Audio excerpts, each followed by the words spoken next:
Hi, my name is Pastor Sylvanus Harris. I am the senior pastor of the Mambc Missionary Baptist Church. I'm grateful to be pastoring now. Been many years of pastoring, learning how to pastor and being under a pastor who serves greatly. My first year here at Mambc has been a wonderful year. And one of the things I like about this church is that it's very family oriented. So there is no disconnection. There is a strong connection around this entire church. So as everyone have stated about their moms, dads, grandparents, ancestors have really been very instrumental in building the foundation of Mambc Missionary Baptist Church. I'll come to know the history of the church started back in 1876, One of the things I like about this church is that it has a foundation that is solid, something to build on, and something that we can make better for the future. This here is an historic area. This is something that most people dream about, but never actually get a chance to do. But in this season, in this time, God have allowed me an opportunity to pastor such a great group of people who have been instrumental to me and my family since we've been here.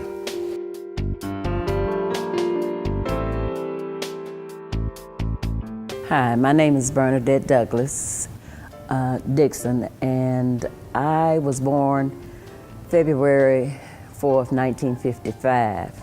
Of course, my family was already here. My great-grandfather died in the old church and was buried. His sons, which my cousin Ella was just talking about, her father, both of his sons, junior and senior, were out riding the woods, as they called it. They were in the turpentine business, and they were out chipping boxes. Well, he died on a Sunday in church, and they just laid him out on the cooling board, as they called it, and they buried him the next morning, and his sons didn't even know he was dead. My father relayed a lot of the family history about the industry and stuff.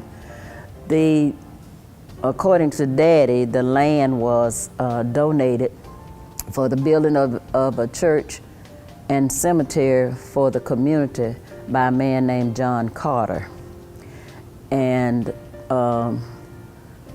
I became a member of the church in the early 1960s and was baptized out in the yard out there in a pool. And I can remember there being frogs in the pool, and I was scared.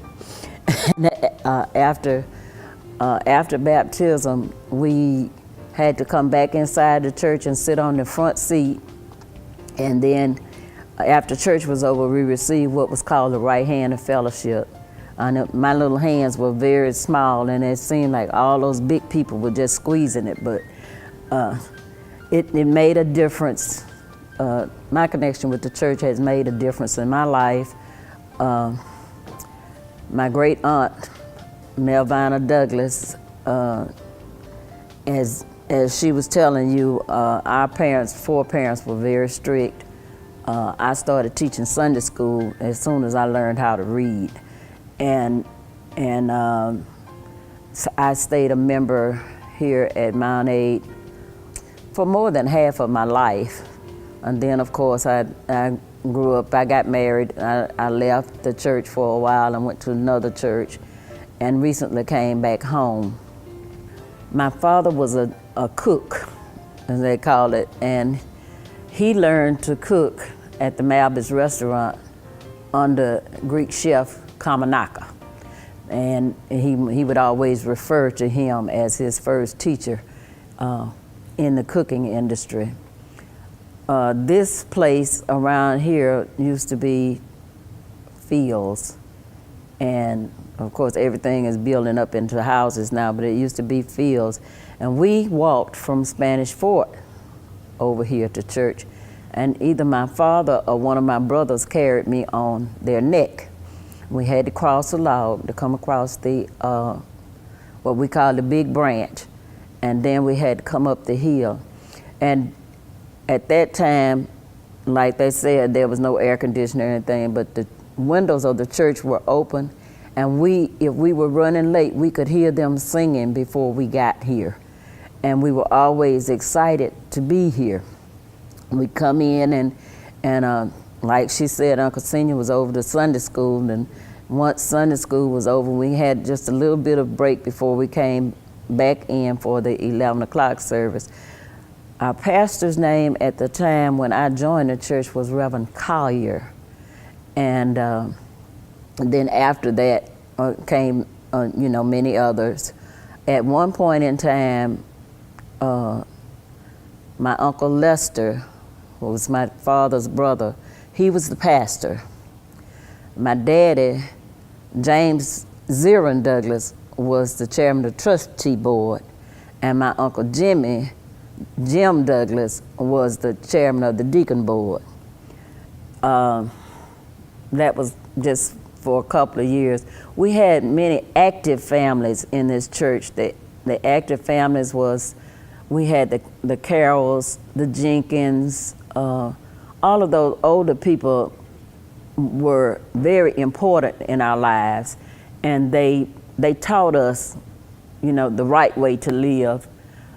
Everybody at that time worked somewhere. They either worked as domestics in the home, or I had a couple of aunts that were school teachers.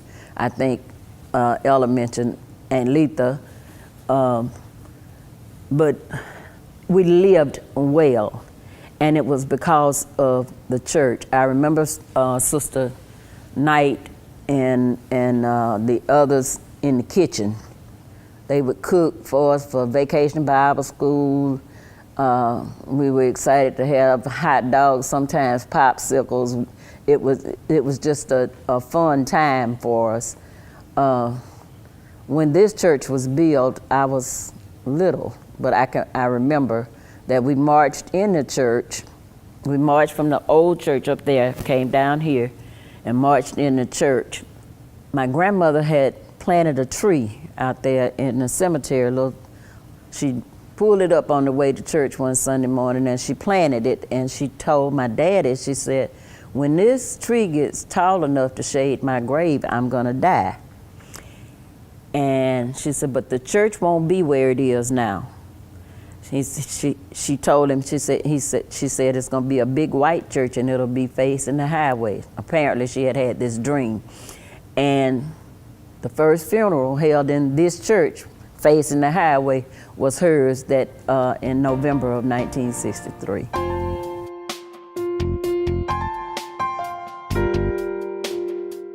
Hello, my name is Ella Douglas Glenn, and I'm a member of Mambc Baptist Church, and I'm a choir member.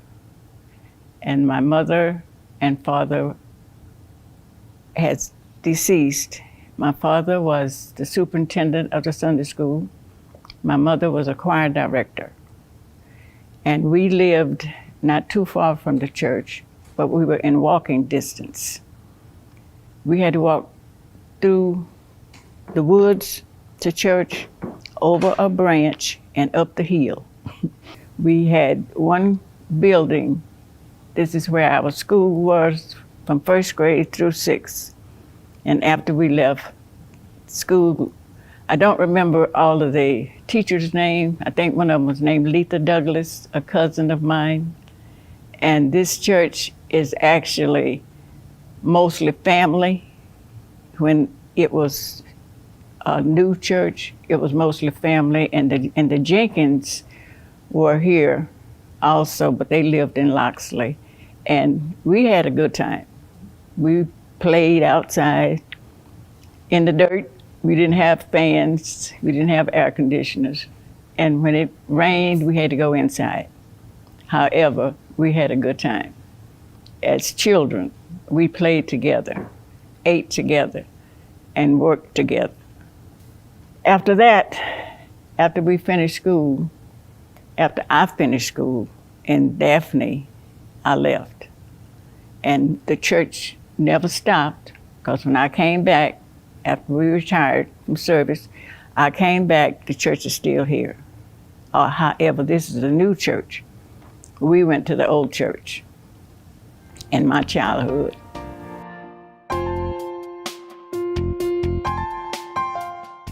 What I can remember about the church, when I was 11 years old, I joined this church, and I was an active member up until this day. I started preaching in 1975. I taught Sunday school here at this church. I was the second vice president of the trustee board of this the Mambc Baptist Church. I was able to, they had the church up for sale, and I bought the church and built my house out of it. And the people that helped me to tear it down was Amos Douglas, Jeff Quinney, Paul Douglas, and myself. I remember when we had to go down to the spring to get water and bring it to the church, and they had two toilets, one for the men and one for the ladies, that was out back, way out, had to walk pretty good ways to the bathrooms. And I remember when we had to baptize, I remember 5 different places we baptized. One was down at the foot of the hill, one was over there on Turkey Branch. We baptized across the woods from Mambc Baptist Church. I remember once we went up there to Mac Brumley and we baptized. And I remember the old church had a bell there. And we was going to school at the Turkey Branch School, and they would always tell us to not get under the bell because it could fall. And occasionally that bell would fall through the week. It never fell on Sundays. And we'd come out there on Sunday morning, sometimes the bell would be going through the floor, and they would take that bell out of the ground later on and put it back up in the steeple of the church. I remember when they put the addition onto the church, I was about the 3rd grade in high school. A man by the name of Lucius added that bell to the church. I remember back when we used to bury, the grave had to be 6'6", 6 foot deep, 6 foot wide. And they would let the bury, put the grave casket down in there, and they had a shovel. And the men would take the shovel and fill that grave back up. And they would do it in a hurry. And men would rotate. The youth would bury, they have funerals on a Sunday then. And the men would pull off their coat and rotate with that shovel until that grave was filled up and heaped over the top with dirt. The next thing I remember about this church, that my daddy was a deacon of this church. He was also the trustee of this church for about 20-some years or longer. The next thing I can remember about the church, that when we were children, Miss Melvina Douglas was the primary teacher, and she taught the Sunday school, and she would teach us what thus says the Lord. And after that, we remember that Miss Stallworth, she was the musicianist, as I can remember, the first one that played for our church.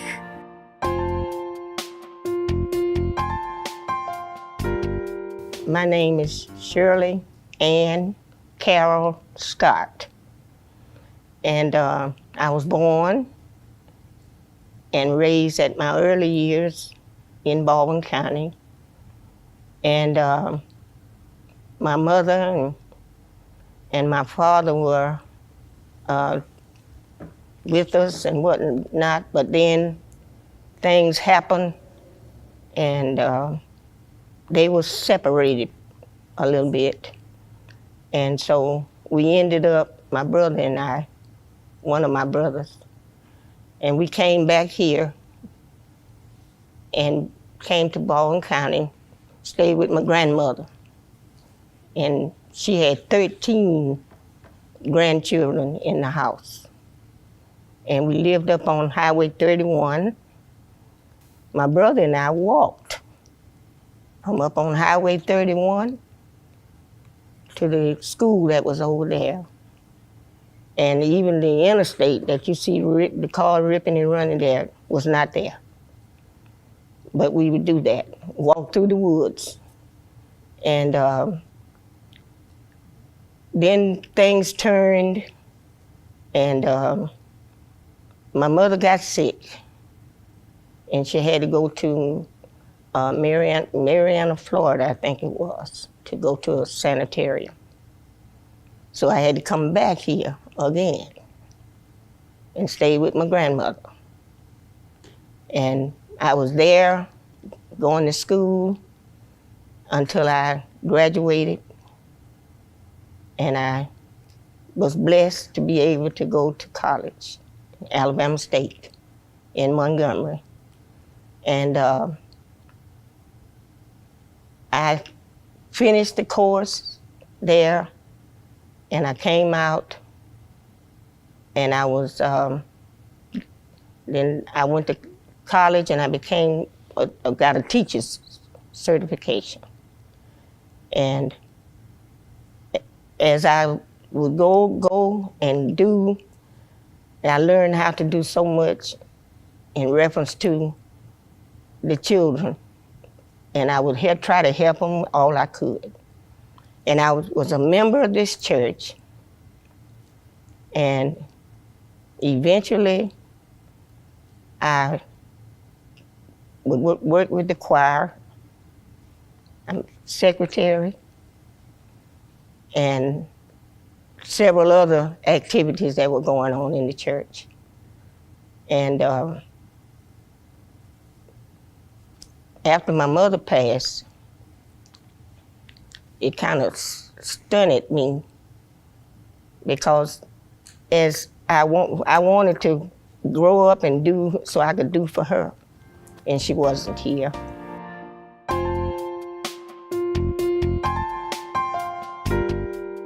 My name is Samuel Jenkins Jr.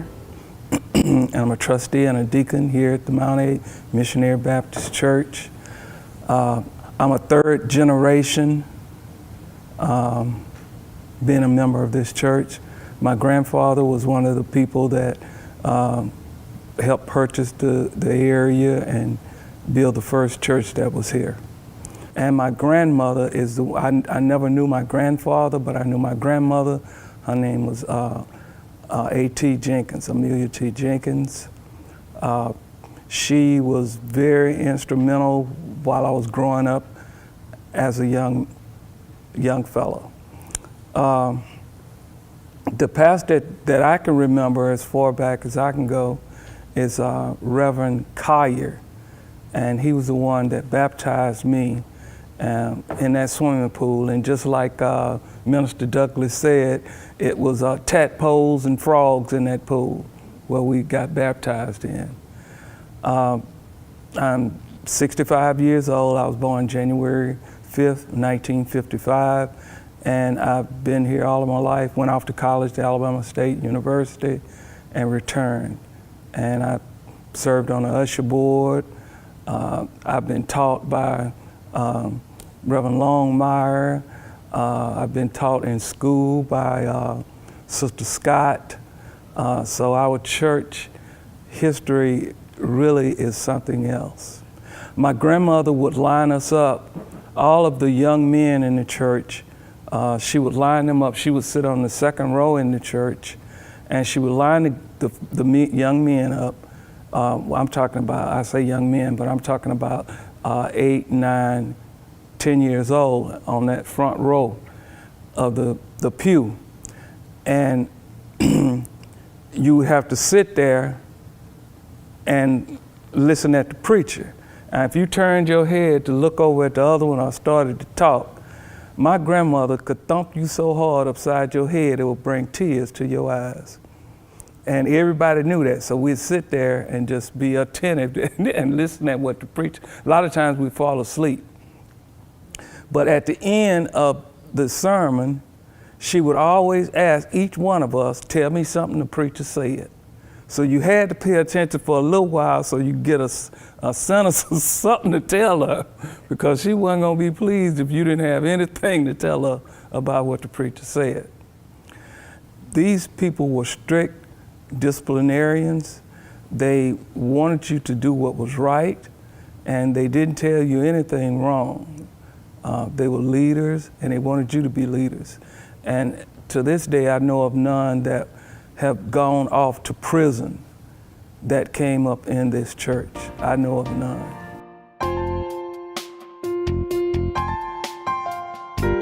Hi, this is Johnny Hall. I want to let you know something about the Mambc Baptist Church. The Mambc Baptist Church is in a very surprising area, but a very good area. I learned about the church when I was very young. When I was born, my aunt was there to see me when I was born. And she was so surprised to see me. She and her boyfriend took me and carried me about 4 miles one Sunday morning to have me prayed for. And my godmother has been real close to me ever since. My mother kept me close. My daddy kept me close. I grew up, and one day I wanted to come to the Mambc Baptist Church. Over. His name was Reverend Collins, Reverend George Collins. He lived in the Brumley area. Reverend Collins would come in and he'd give his service on a Sunday. He'd be service to the community. He would visit the sick. We would take trips. He was a fine man. So much so until he saw to it that he wanted me to do some, I'll say, household chores for him sometime. So he came to the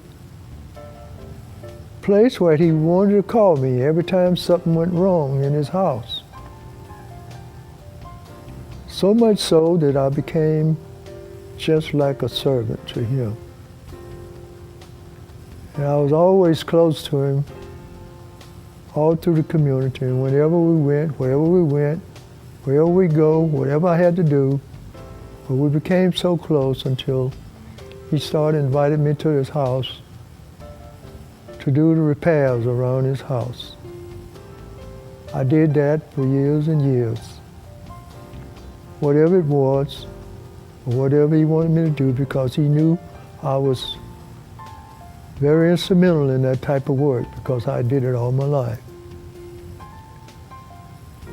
So I ended up doing various shows for Reverend Collins, and it ended up, we got to the place where we became to be associates with quite a few members of his church in his own community, which was his relatives.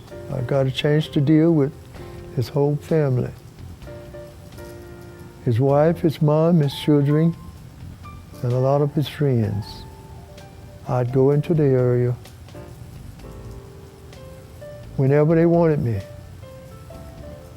and I would do what I could to make things happy. And that's where we come from today. Reverend Collins was a great man. He did a great job in the church. We loved him. But now we have a new pastor, Reverend Harris, which is a fine man. From day one, he has been a joy ever since we've been here. And we hope everybody that have ever visited this church, through Reverend Harris, who is our pastor now, or any other minister that have ever come to the Mount A Baptist Church, or any other congregation that had ever visited our church. We hope that you can say like we can say today,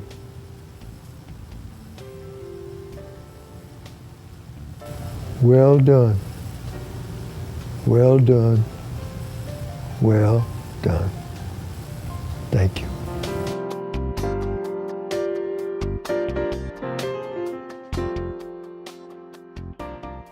Hi, my name is Verdine Boyd Hollings. I was born March 28, 1945. I was raised out at Mount Aid. My parents were here, D.C. and Arlene Boyd. It was 8 of us. All the children were raised and born out here. And we all were baptized. I was baptized when I was 8 years old under Reverend Lester Douglas.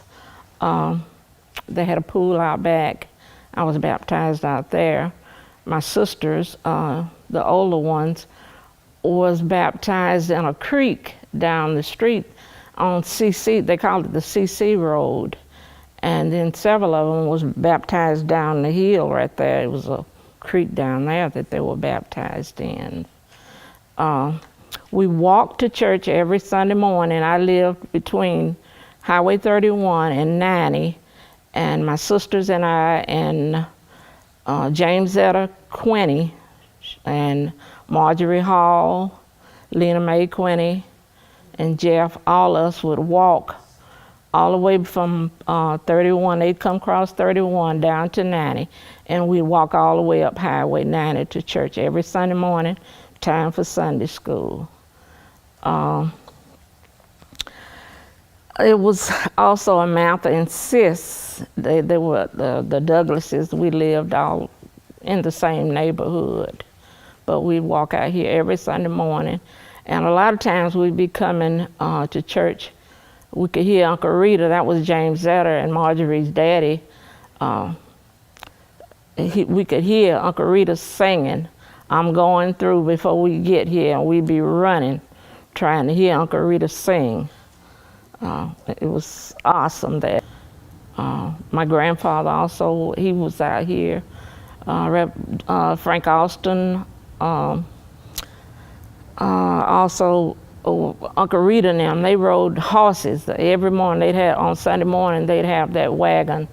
And sometimes we'd get on the wagon with them and ride out here to church. But most of the time we walked. I can remember when it was right up there, the old church. That's where we'd be running, because it was like a little trail that came up that hill all the way through here, and we'd walk up to the older church. That's where we attended church up until this one was built. Mr. Ishmael Carroll, he was a deacon out here, and he would ride his horse on Sunday mornings. Every Sunday morning he had a great big white horse that he had on that wagon, and he'd ride it to church every Sunday morning. It was the Douglases, the Austins, the Carrolls, Jenkins, the Boyds, Jerkins, Mr. John Jerkin. He had a daughter, LaRose Jerkin. She was a musician here at one time.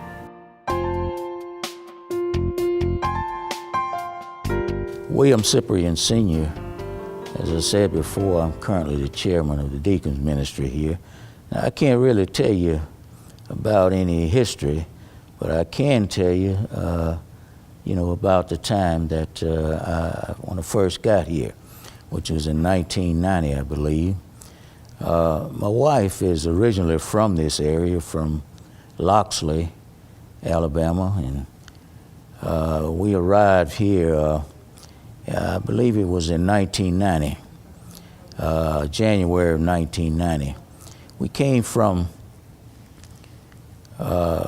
California, Victorville, California, where we were stationed there in the Air Force. I retired out there, and 2 years later, my wife retired. And so her father is from this area, and I think her father kind of talked her into coming back here because I had my sights on Florida. But we ended up here, and we joined the church. Her father talked to us quite a bit about, you know, how good this church was, and the people in the church are good people. And we've always been in church during the time that we were in the Air Force. We stayed in church, never got out of the church. We participated in the chapel ministry while we were in the Air Force.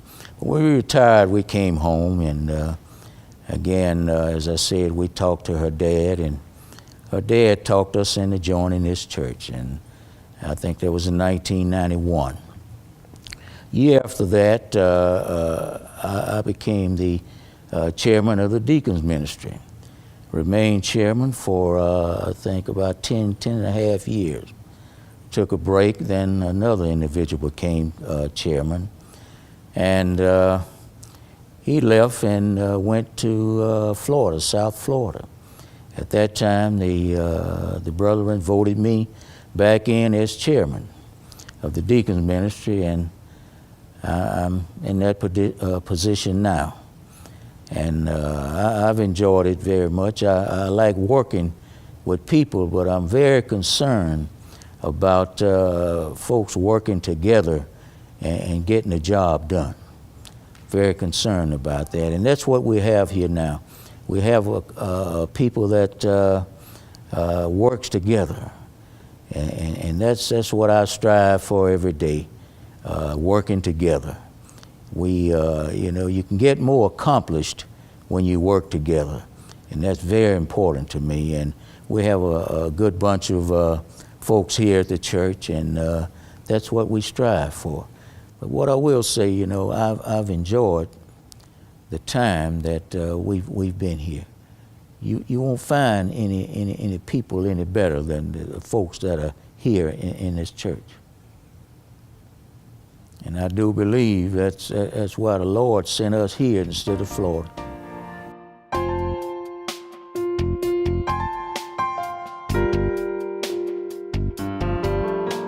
Senior Douglas was a father for 13 children, and I'm right in the middle of them.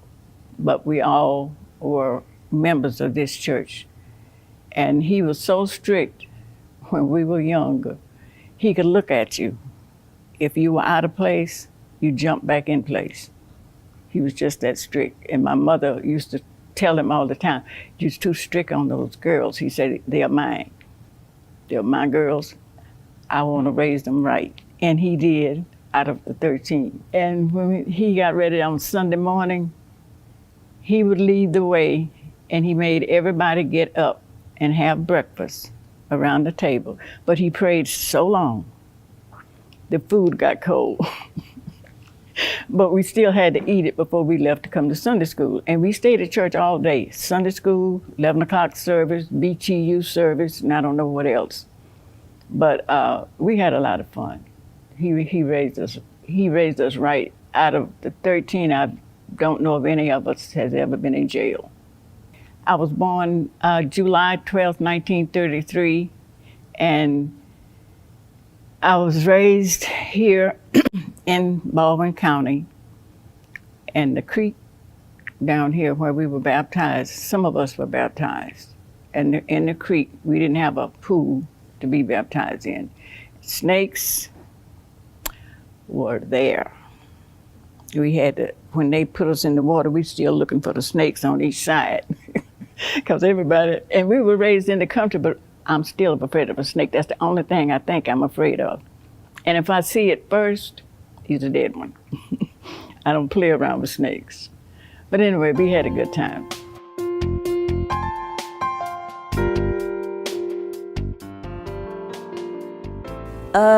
In later years, I think they was afraid that the front cemetery, the cemetery which was behind the church in the beginning, and now it's on the side of the church, that it was going to fill up.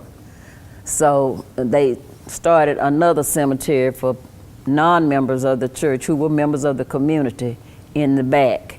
And that's why we have the two cemeteries.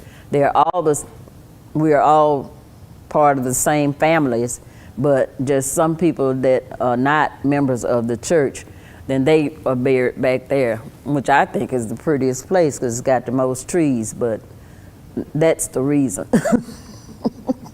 Choir rehearsal, that was another thing. Thursday evening was choir rehearsal. Everybody got off the school bus out there and came to church. And we had a lady named Sister Viola Autry. She had a big, long wood panel station wagon. And she piled all of us in that station wagon to take us home. She also, when we had to go somewhere to sing, she had the entire choir in her station wagon. And she took us to different churches, and we would get up and sing. We also went to WGOK over in Mobile on Saturday mornings and sang on the radio.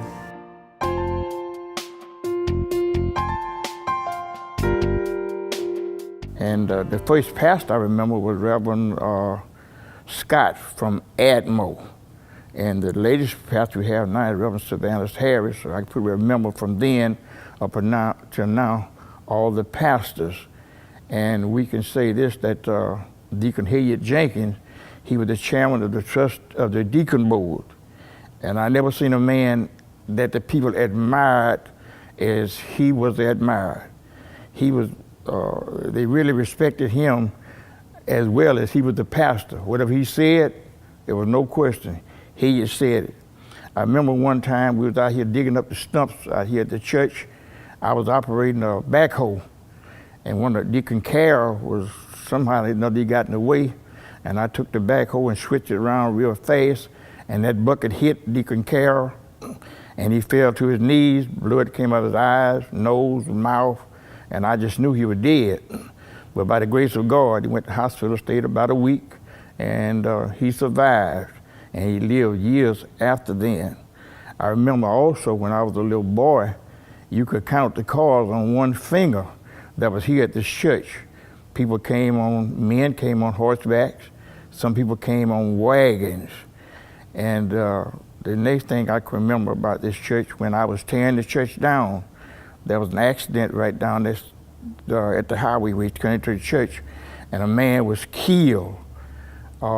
The next thing I can remember about this church, that I used to teach Sunday school right here in this side here, teach the young men. And I also sang the choir. I was a Sunday school teacher. I think I'm repeating myself here in this church. And some of the young men I taught with Brother Samuel Jenkins and Brother Shelley Jenkins, and I say Shelley Jenkins, his son. And the Lord had blessed me from then until now.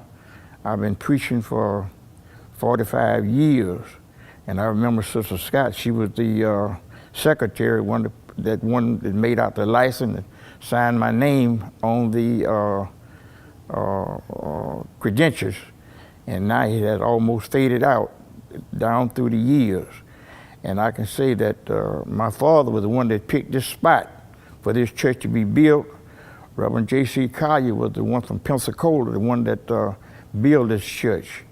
And I think Brother Wheaton was the contractor that added on to this church. And I remember, I think 1944 was the first member of our family that was buried here. His name was Edward Longmire. And then later years, my mother passed, and then my father passed, and that's all we had buried in this church. So we've been blessed when it comes to the death of the immediate family of the Longmires. I think we got about the shortest list of the people been buried here. And I just give the Lord the glory and the praise for the many blessings that he has blessed me. As I said earlier, we always walked to church, but now the Lord had blessed us that we able to ride here. We got air conditioning, we got carpet on the floor, we got padded pews, and we have really been blessed from the time that I've been here up until this day. I never thought that I would see the church progressed the way it has progressed down through the years, from walking till now we're able to ride, and we're able to just sit back and enjoy how the Lord has blessed us with the facilities that's in our church.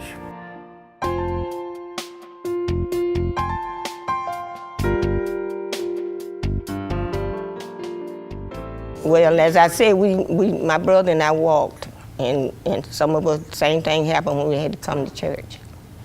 But there was a pool, well, it wasn't really a pool, but it was a water, and that's where they were baptized. And I think it was down that way somewhere.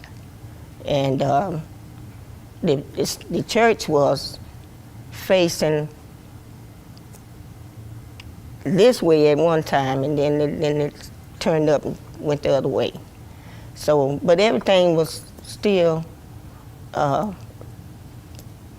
dedicated to doing what was right, and we enjoyed coming, and we had the young folk singing in the choir, and then as we grew up, we took part with the other churches' activities that were going on. So we are just thankful that we had the avenue to walk on where we could do those things for ourselves.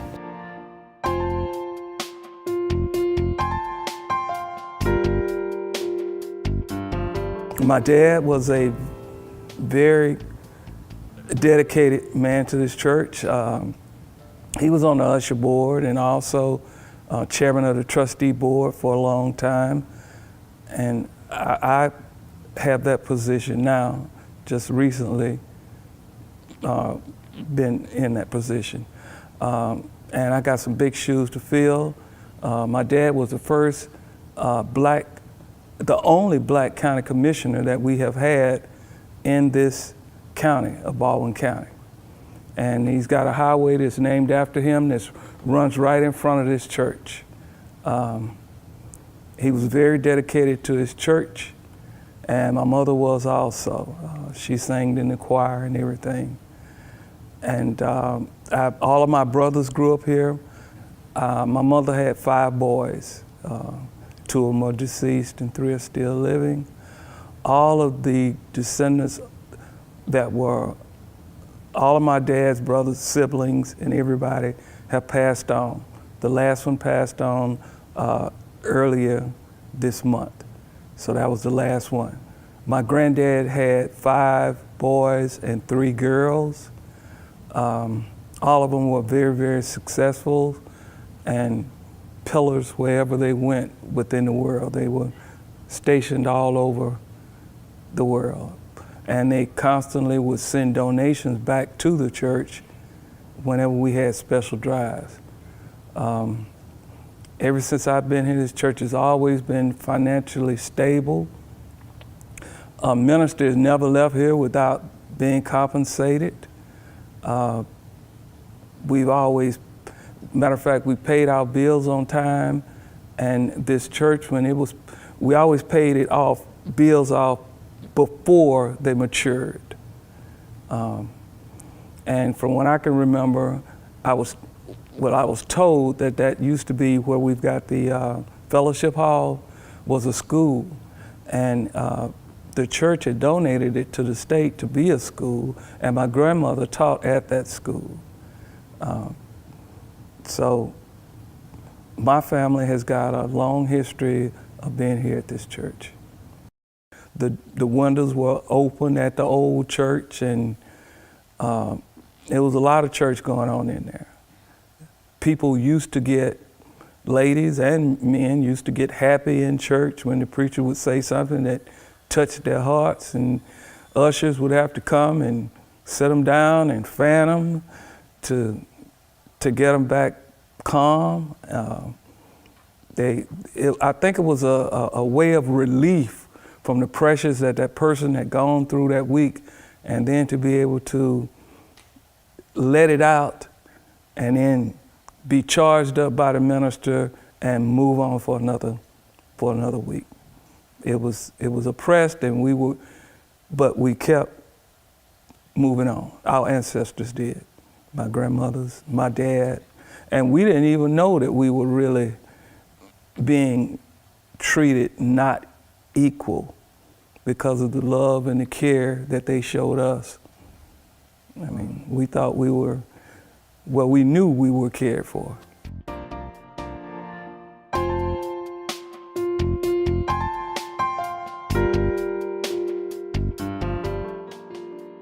But after I joined the church, I was baptized, and the way I was baptized was not in a baptism pool. The church took us down to the river with a little nice stream of running water, and that's where I was baptized.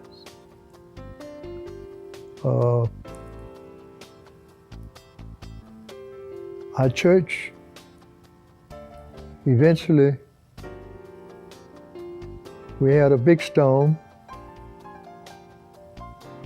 and I don't know what happened,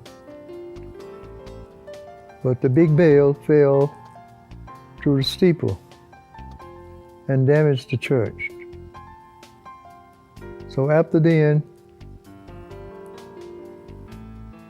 the people began to look for another area to put another church up. So they kept on till they started this church. And if I go back a little bit and to bring you up to date on how this church started, excuse me, we had a pastor and his wife out of Pensacola. His name was Reverend George Collins. He was a very smart man. He did a lot of preaching for our church. And I didn't know he was a bricklayer. I didn't know he was a block layer. But one day, they found a new area, which is the area in which we are in now, to build a new church. Reverend Collins was the block layer. He laid every block. Him and his friends laid every block in this church. They built it. They finished it. We moved in. And then we began to see a little bit further. Yes, he was talking about picnics, dinners, or whatever you want to name. We would have that sometime after church service. So this church that we're living in now has been very tremendously appreciated for this community in which we live now. This church has came a long ways. The time that I've been here, I've been able to see many ministers come and leave, and then we get another minister, until this day have come.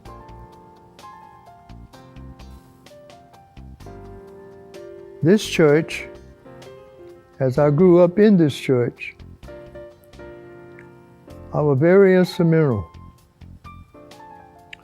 I always wanted to be appreciated in whatever situation I was in. So this church, being the church that it was, and people, elderly people of this area, realized that they saw a little potential in me as to what I could do and come to work and so forth. Many times I found myself in this church working. I never shall forget the pulpit. One day, we was trying to improve the situation. And they wanted me to improve the pulpit area. So I came in and I began to work on the floor first. And something happened to me that day that I will never forget. I was using some very expensive stain in the pulpit area. And I don't never like to use the term devil, but sometimes you can't help but say it. I was in the pulpit, I was working,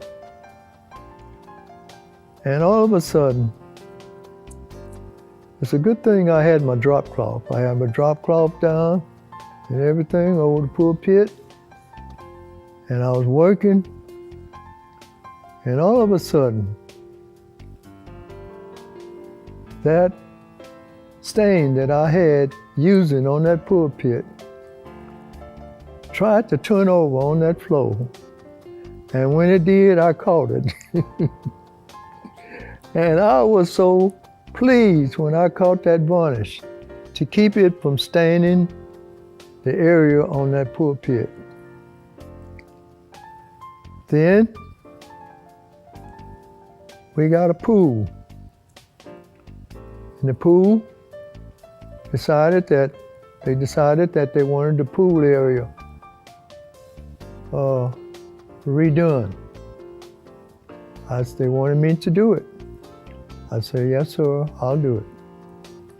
So I went into the pool area. I stripped the pool area. I varnished the walls, and I repainted the pool area. Later on, we had an area in the back where we didn't have an upstairs. We always wanted an upstairs. We had a flat roof on the back. We always wanted an upstairs. So they asked me if I could look into the situation in order that we could have an upstairs. I said, yes, I will. I went in and I looked, and I drew them out a plan as to how they could put it upstairs. So they appreciated the plan that I presented to them, and they went to work on it. And we had a nice upstairs apartment that we can have all the youngsters to be in Sunday school during church service.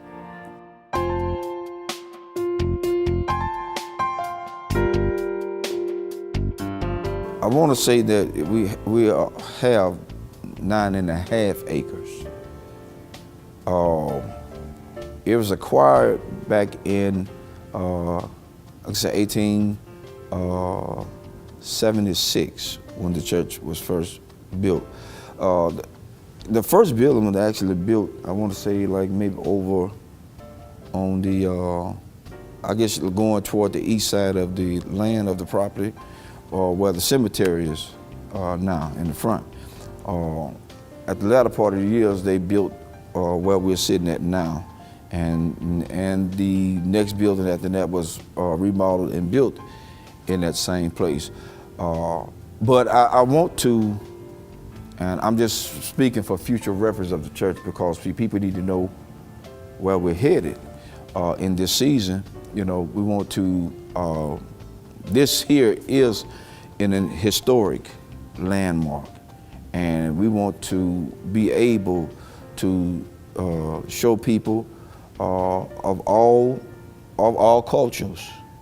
It's not just a black or white or Hispanic thing or any of that nature.